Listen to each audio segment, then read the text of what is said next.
নবীদের জিন্দেগিতে কোনো পাপ নাই, নবীদের জিন্দেগিতে কোনো অপরাধ নাই।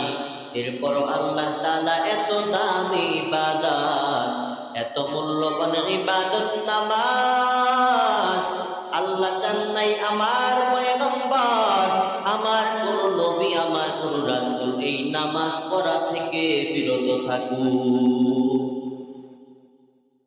আল্লাহ পাক রব্বুল আলামিন আমাদের আখির জামানের পয়গম্বর সাইয়্যিদুল মুরসালিন খাতামুন নবিয়্যিন রাহমাতুল লিল আলামিন নবী মুহাম্মদুর রাসূলুল্লাহ সাল্লাল্লাহু আলাইহি ওয়াসাল্লাম আল্লাহ পাক তিনাকে কোরআনের ভিতরে অসংখ্য জায়গায় আদেশ করলেন ওয়া আকিমুস সালাহ ওয়া আতুজ যাকাত।